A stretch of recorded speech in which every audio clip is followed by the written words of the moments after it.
coated, been in corners, flip, Willem, candy, coated, been in corners, flip, Willem, candy, coated, been in corners, flip, Willem, made a killing, rumper, grilling, chandelier, still him, candy, coated, been in corners, flip, Willem, candy, coated, been in corners, flip, Willem, candy, coated, been in corners, flip, Willem. What is going on, Houston, Texas, man?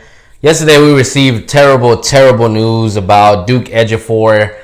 Homegrown, went to A-Leaf Taylor. I'm from A-Leaf myself, so look, we've really been looking for him to make a comeback year. Last year he went down with an Achilles injury. Fortunately, just yesterday in practice he had a ACL tear, so it's unfortunate. He will miss the remainder of the year. Just continues to be a player that you typically do forget that he's still on this roster, but when you do remember, you realize that the little sparks that you saw from him, especially in the Colts game, very dominant game where he forced a fumble, definitely I think affects this defense. Now, a lot of people have talked about, okay, do you think the Texans will bring in a free agent? I've mentioned before, I wouldn't mind the Texans bringing Jabal Sheard in. But you got to remember that Duke Ejiofor not only rushed but covered. So you have to look at outside linebackers. You also have Kendricks out there who I'm not too sure. It was reported that the Raiders and him couldn't come to an agreement. I know he has, if I'm not mistaken, still some things with court that he has to deal with. So I'm not sure if the Texans want to take a dab at that since they're giving certain players chances. But if not, look, today O'Brien mentioned that it just means that Merciless, that Jacob Martin, that Grenard are players that are really going to just get more snaps than they were originally going to get. He mentioned the amount of sub packages that exist on this defense, which we known about because of, the term exotic that Anthony Weaver has mentioned quite a lot. And so, man, just a tough loss, man. Really felt bad for the kid because this was him going into his third year. So now you're looking at a player who's on his rookie contract going to a fourth year. Looks like O'Brien is not too pissed about it.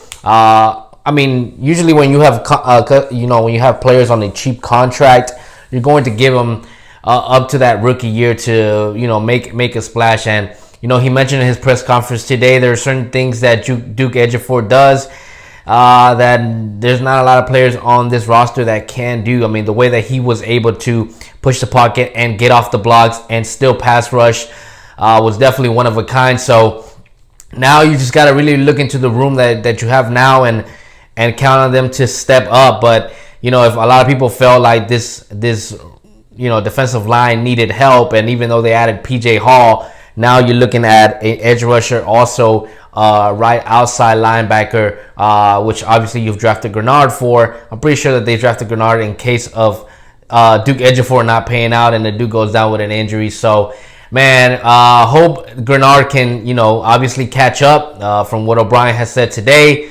He's a rookie. You guys know how O'Brien feels about rookies. So, the best to Duke Ejiofor in his rehabilitation from that ACL tear, man. Look, you had many tweets from fellow colleagues, fellow teammates coming out and saying, keep your head up.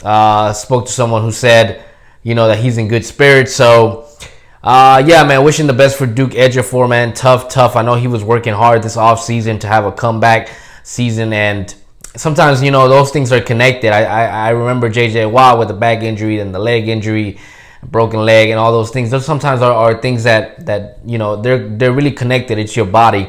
Sometimes, it's like, for instance, think about your sciatic nerve. Your sciatic nerve, you're feeling that in your lower back, but really the pinch is coming from your buttocks area. So, all these things are intertwined, and unfortunately, his ACL gave out before you even know it. I think this is also some of the effect that comes with not having an off-season program, right? Like, some of these players are starting to pull the pads on, and some of them are ready for it. Somebody's bodies are not ready for it. And ultimately, that's what it comes down to. I mean, professional sports is a whole complete different level. Some people's bodies are, can handle that. Some people's bodies, they can't, and they betray them, man. But the very best to Duke Ejiofor on your rehabilitation. Hope you come back better and stronger next year. But the Texans have to step up. You saw Brandon Dunn at the podium today talk about it. You can't look back at the past and what was here. You got to look at what is here now and how you can improve that, how you can come together collectively and make an impact, man. But anyways, that is my spill, man. A breakdown of Duke Ejiofor, unfortunately, man. Hopefully this is one that hopefully the team doesn't continue to get injuries, man. You don't want to see that happen.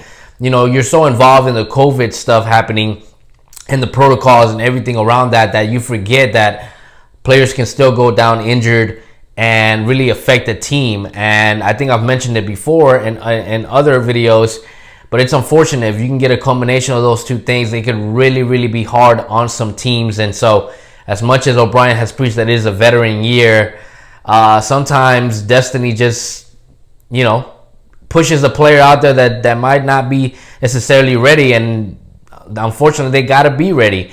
So Jonathan Grenard is a player who's going to get more snaps than anticipated. So the very best to him. I know they liked the way that he performed when they saw his workouts in coverage. That's the main reason that they brought him. You guys know that the Texans like linebackers dropping in coverage. So you got McKinney out there who's not typically great around it. Cunningham's a little bit better than McKinney. Cole is great, but he can't stay healthy. And now, unfortunately, Duke Ejiofor goes down with an injury. So, yeah, man, that is my spiel today. You guys take it easy on this Saturday afternoon. Hey, you know what it is every day, baby. It is H-Town. Let's get it.